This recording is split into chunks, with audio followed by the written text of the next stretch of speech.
Hari ini nih bisa diberi judul Asrorus. Asror itu level rahasia atau sebut saja level hikmah.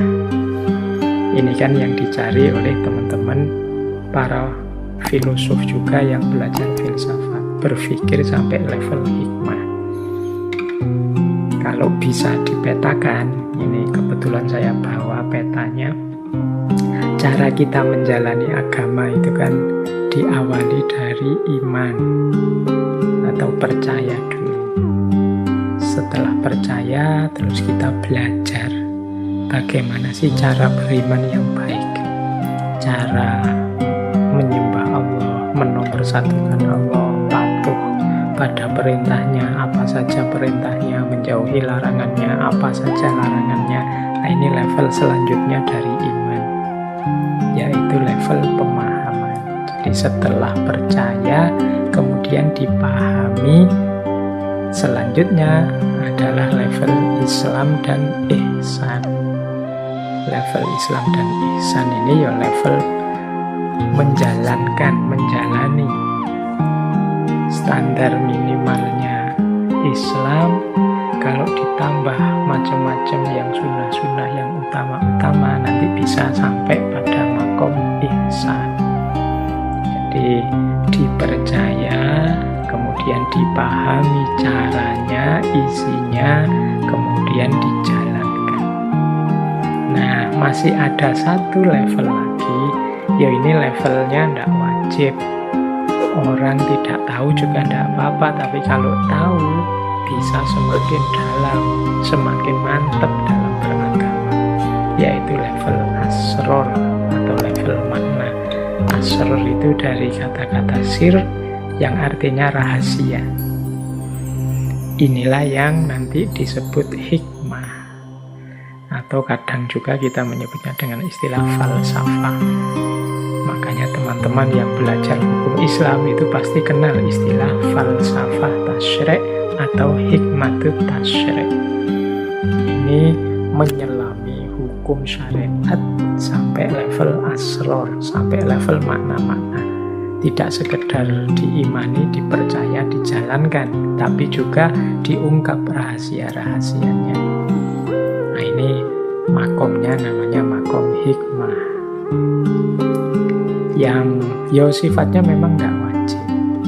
Tapi kalau kita bisa tembus sampai level hikmah ini, kalau bahasanya Al-Quran, wa may yu'tal hikmata faqad utiya khairan katsiran. Barang siapa yang oleh Allah dianugerahi dengan hikmah, maka dia seperti diberi kebaikan yang banyak sekali. Nah, ini latihan pelan-pelan. Malam hari ini kita belajar puasa di level asror ini, di level hikmah.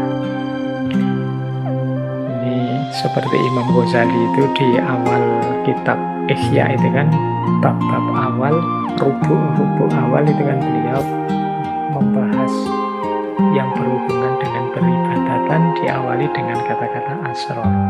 Asrorut toharoh, asrorus sholah, asrorus siyam, asrorus zakat.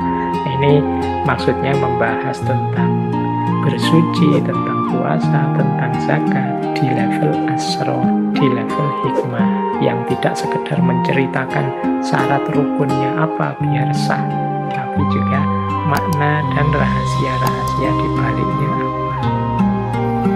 Nah, malam hari ini kita mencoba seperti itu ya, meskipun semampu kita, sekuasa kita. Paling tidak semoga setelah ini kita tambah mantap bahwa ternyata puasa itu luar biasa untuk kepentingan diri kita dunia akhirat, untuk kepentingan masyarakat, bahkan untuk kepentingan zaman kita yang hari ini mungkin ada banyak keprihatinan. Baik, malah melantur ke sana-sana ya.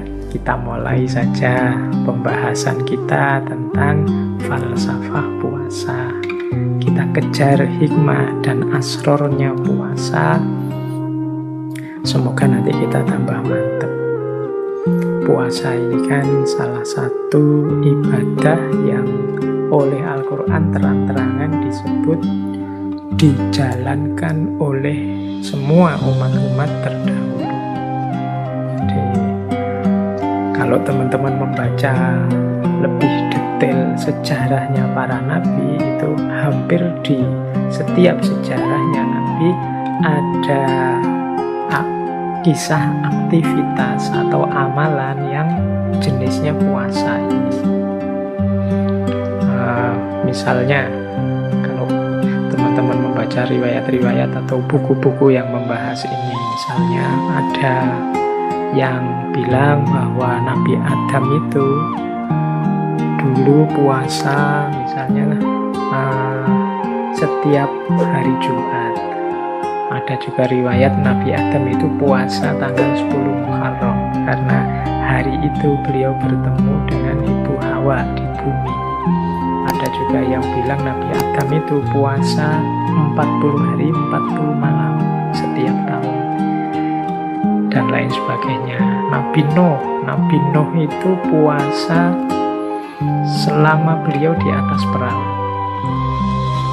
dan nanti setelah turun dari perahu ada riwayat juga beliau puasa 3 hari setiap bulannya.